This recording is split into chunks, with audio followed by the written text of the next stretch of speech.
जय श्रीराम. सर्व पत्रकार बांधवांना माझा नमस्कार. माझं नाव संदीप दिनकर बानखिले. भारतीय जनता पार्टी पुणे जिल्हा उत्तरचा सचिव म्हणून मी काम पाहत आहे.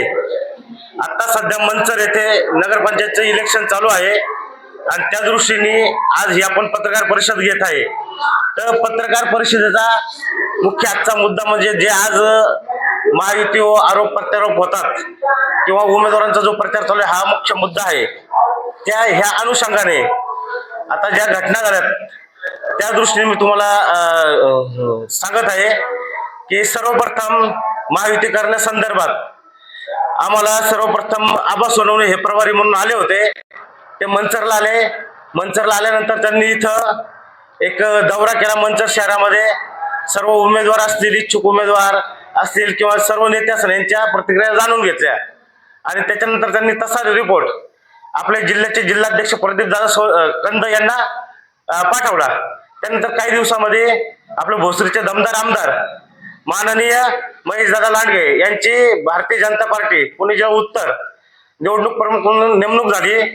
त्यानंतर मंचर शहराला नगरपंचायतसाठी विजयराव फुगे हे प्रभारी म्हणून नेमणूक करण्यात आली. ते आल्यानंतर पुन्हा आमची बैठक झाली. ज्या दोन्ही बैठक झाल्या आबा सोनवणे असेल किंवा विजयराव फुगे असेल त्या याच्यामध्ये आम्हाला आमची एक 5 जणांची कोर कमिटी होती.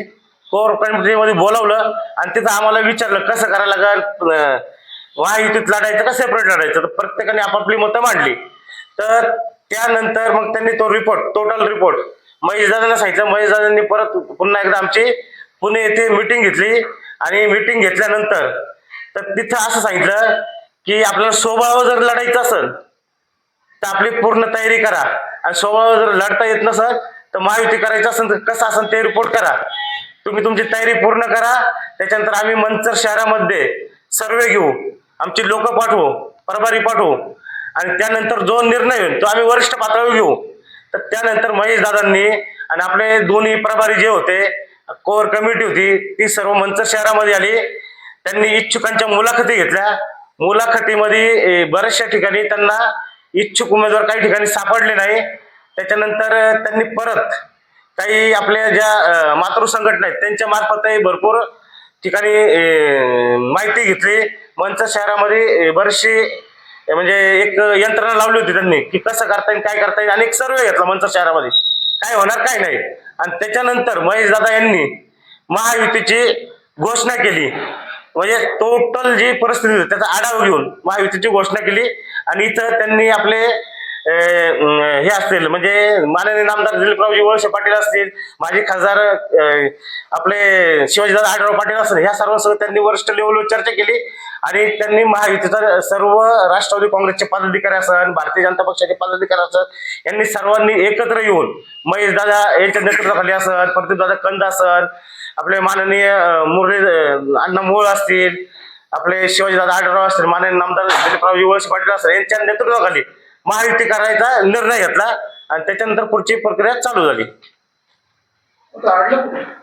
नेमकं सांगायचं काय म्हणजे नेमकं तुम्ही आता पत्रकार परिषद घेतली, नेमकं तुमचा मुद्दा काय आहे का, नेमकं हे सांगायची वेळ काय?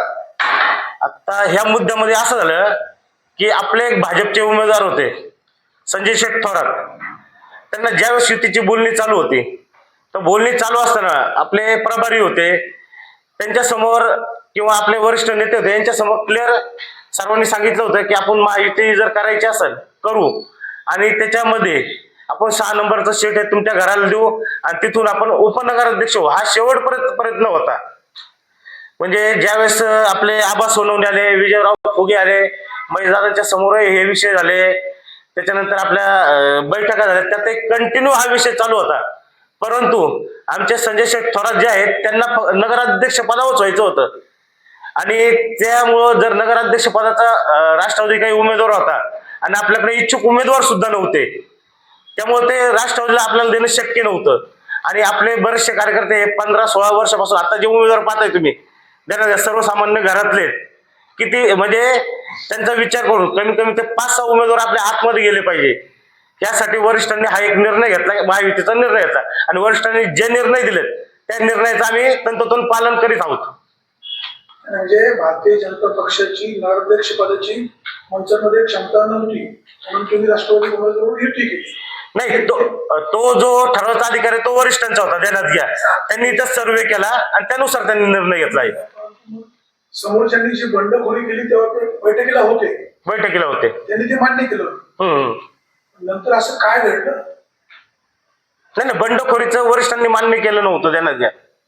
तिथं जी चर्चा झाली ना ती थोरातांनी मान्य केली. बरोबर. आपल्याला सिंगल लढायचं नाही, हम्म. तर युती म्हणून लढायचं. असं नंतर काय झालं? त्यांना टॉली कुठून मिळालं? ते आता त्यांनाच विचारायला लागलं, तुम्हाला कुठून काय झालं ते आम्ही कसं काय सांगणार. तुमचं काय अपडेट असतं? नाही, आम्ही काय त्या विषयावर बोलू शकतो, ते त्यांना विचारतात तो विषय. पक्षात किती वर्षासाठी आघाडी केली? ते काय मला अजून माहित नाहीये. हा, निलंबन झालंय त्यांचं. भारतीय जनता पक्ष नेहमी हं. निवडणुकीत होतं, पक्षातून काढून टाकतात, निवडणूक झाली की पुन्हा त्यांना इन करतायत. नाही, असं काही विषय नाही. आता ते वरिष्ठ निर्णय घेतील, देण्यात घ्या. तुमच्या पातळीवर तुम्हाला काय अधिकार नाही? नाही, अधिकार नाही आम्हाला काही. निवडणुकीपूर्वी ते युतीमध्ये नाही, हं. पण असं काही ठरून झालंय का कधी काय लागलं तर पुन्हा एकत्र यायचं, BJP एकत्र यायचं? नाही, असं काय अजून मला तरी माहिती नाही.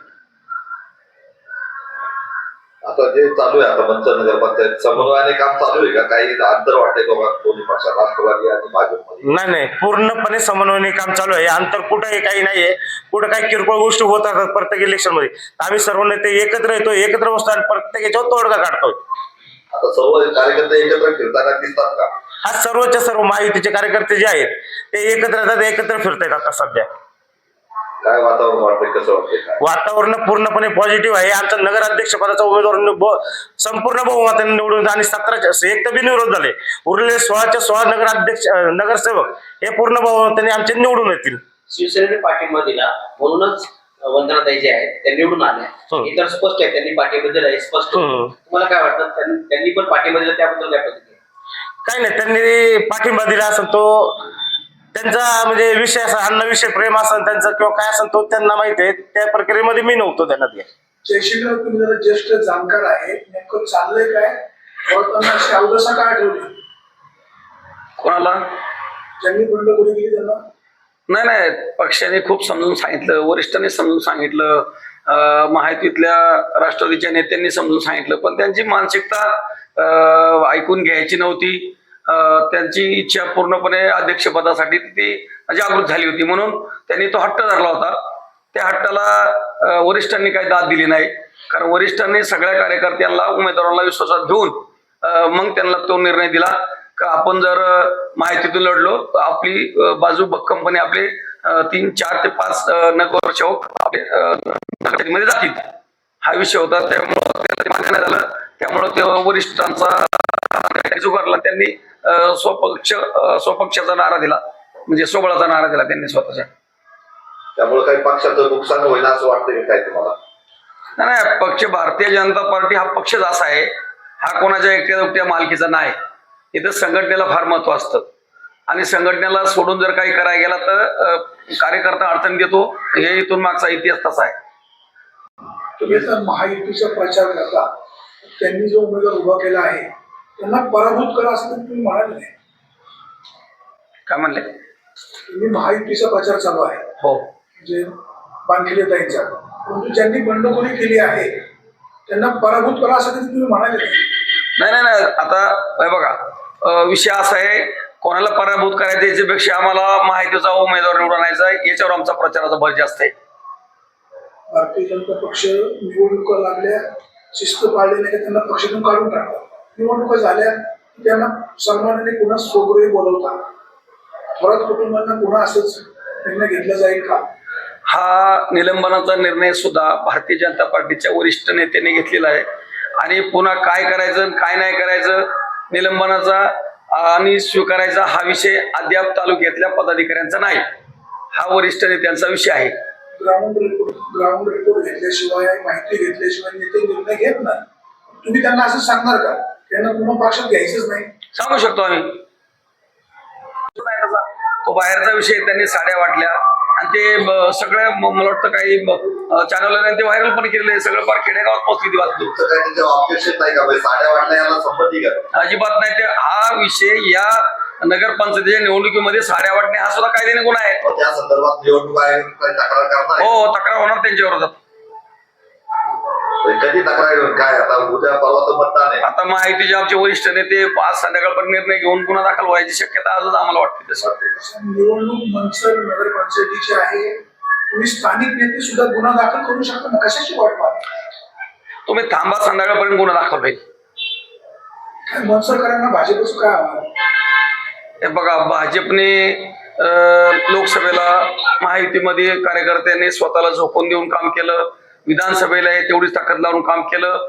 आमच्या म्हणजे काम करण्याची पद्धत आणि संघ परिवाराचे लोक सगळ्यांनी एकदम दोन्ही निवडणुकीला स्वतःला झोकून देऊन काम केलं. ते राष्ट्रवादीला आवडलं, त्यामुळे आम्हाला सोबत घेऊन त्यांनी महायुतीचा मंचर नगर पंचायतीला नारा दिला. अल्पसंख्याक समाजाचे मतदान तुम्हाला कितपत होईल असं काय वाटतं? आता शेवटी ते मतदार आहेत, त्यांच्या मनातलं मतदार अजून काय स्पष्ट कोणाशी बोलत नाहीत. पण जो मंचर शहराचा याच्या अगोदर जो विकास झाला तो कोणी केला, मंचर वासियांना सगळ्यांना माहितीये. या तालुक्याचे आमदार 8 वेळेस या तालुक्यात आमदार म्हणून राहिले, मंत्री म्हणून राहिले. त्यांनी किती कामं केली आहेत त्या मतदारांना सगळं माहिती आहे. त्याचप्रमाणे शिवाजीराव आढळराव हे 15 वर्षे विद्यमान खासदार होते, त्यांनी सुद्धा किती कामं केलीत आम्ही सांगण्यापेक्षा मतदारांना तुम्ही विचारा, ते सांगतील. आणि कोण विकास करील, सत्ता कोणाच्या बाजूने आहे, हा मतदाराला चांगलं कळतंय. मतदार इतका आता अज्ञान राहिलेला आहे, सगळे मतदार सज्ञान आहेत, त्यांना माहिती आहे विकास कोण करेल. विकासाला मत दिलं तर आपल्या मंचरचं काहीतरी चांगलं भलं होईल हे त्यांच्या लक्षात आहे. त्यामुळे मतदार बरोबर अचूक चांगल्या माणसाच्या मागे उभं राहून मतदान करणार. आता जे चालू आहे आता पूर्ण पॅनल आहे तुमचं महायुतीचं, तर पॅनल टू पॅनल प्रत्येक मतदान होईल का? काही समजा काही कॅन्डिडेट समजा काही नवीन आहेत एकदम आता, तर त्याचा काही फरक पडू शकतो का? काय वाटतंय का तुम्हाला? नाही, हे बघा, एक तर महायुतीचा प्रचारच असा आहे, कमळ आणि घड्याळ ह्या 2 चिन्हावर मतदान करायचं. याच्यापेक्षा प्रचाराचा मुद्दा दुसरा नाही का बा, मतदाराला काही समजत नाही असं काही नाही. जिथं कमळ दिसन तिथं कमळाचं बटन दाबा, जिथं घड्याळ दिसन तिथं घड्याळाचं बटन दाबा. प्रत्येक मतदाराला 2 मतं द्यायच्यात. हो, आपण जे इलेक्शन झालं तर आपले उमेदवार किती निवडून काय येतात, तर तशी आमची चर्चा चालू आहे देण्यात येत. पण संजय शेठ थोरात जर असलं 100% नगराध्यक्षपद हे त्यांना भेटलं असतं, ही आमची चर्चा झाली होती. मतदारांनी त्यांना स्वीकारावं. नाही, ज्यावेळेस युतीमध्ये देण्यात येत, पक्षाचा विषय वेगळा असतो, अपेक्षांचा विषय असतो वेगळा असतो देण्यात येत. स्वर्गीय किसनराव पानखले अण्णा यांची जी सुनबाई आहे यांना आपण सुद्धा म्हणजे ज्या बिनविरोध झालेल्या आहेत, परंतु मंचर शहरामध्ये अशी चर्चा आहे का फक्त नगरसेवक एवढं छोटंसं पद देण्यापेक्षा उपनगराध्यक्ष पदावर तुम्ही त्यांना संधी देणार? हो ना, तर पक्ष जो निर्णय घेईन देण्यात घ्या, हा नंतरचा विषय निवडून आल्यानंतर. त्यावेळेस आमच्या ज्या सामोपचाराने ज्या गोष्टी घडतील त्यानुसार तो निर्णय होईल. त्यात भारतीय जनता पक्षालाही भेटू शकतं, वंदनाताईंना भेटू शकतं किंवा अदर कॅन्डिडेटलाही भेटू शकतं. भारतीय जनता पक्षामध्ये गटबाजी नसते आपण असं नेहमी म्हणतो, परंतु आंबेगाव तालुक्यामध्ये गटबाजी आहे. डॉक्टरांचा गट वेगळा, थोरातांचा गट वेगळा, हे सुरुवातीपासून गट होतेच तुमचे. नाही, गट नाही देण्यात घ्या. भारतीय जनता पक्ष हा एकच आहे. थोडंफार कुठंतरी हे होत राहतं देण्यात घ्या, त्या पलीकडे काही विषय नाही. हा विषय हा बाहेरूनच पांगवला होतो जास्त करून. समजा गटबाजी असती तर आम्ही त्यांचं नाव उपनगराध्यक्ष पदासाठी पुढे केलं नसतं देण्यात घ्या. आणि शेवटच्या दिवसापर्यंत, ज्या दिवशी माघार घ्यायचा शेवटचा दिवस होता, 3 वाजेपर्यंत आमचे प्रभारी विजयराव फुगे हे सुद्धा बसून होते. माघार घ्या, नगराध्यक्षपद तुम्हाला होतो, ही पूर्ण चर्चा चालू होती. साठी माझी वरिष्ठ अधिकारी आमच्या वरिष्ठ नेत्यांनी 4 दिवसासाठी या ठिकाणी नियुक्ती केलेली आहे. खरी आणि खोटी काय परिस्थिती आहे याचा आढावा घेण्यासाठी मी मनसरमध्ये काल 3 तासाचा दौरा केला. दौऱ्या आणि लोकांची मतं जाणून घेतली, मतदारांची मतं जाणून घेतली. असे काही मतदार भेटले का त्यांनी स्पष्ट मतदारांनी सांगितलं का आम्ही आयुष्यभर वळसे पाटलांजवळून बघितले, आढळराव जवळ बघितले आणि जे उमेदवार आहेत त्यांना पण बघितले. लोकसभेला घड्याळाच्या चिन्हावर या मंचर नगरीनं 2500 मताचं लीड आढळराव पाटलांना दिलं असेल आणि ज्या मतदारांनी परत 6 महिन्यांनी विधानसभेला वळसे पाटलांना 27चं लीड दिलं असेल ते मतदार घड्याळाच्या चिन्हाला मतदान करणार. कारण माहिती आहे चिन्ह घड्याळ आहे, चिन्ह कमळ आहे. या गोष्टी मतदारांनी काल वधून दाखवलेत. आमचं मत आम्ही वाया घालवणार नाही आणि अपक्षात देऊन त्याचा काही फायदा होणार नाही. ते मत फुकट जाणार आहे.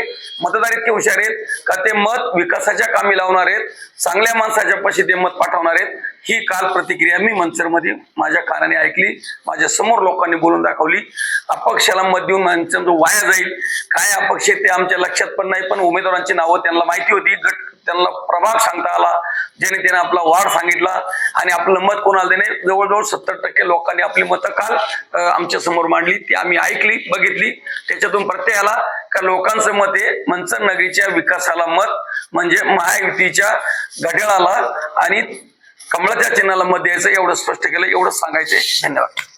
सर्वेमध्ये काय आढळलं?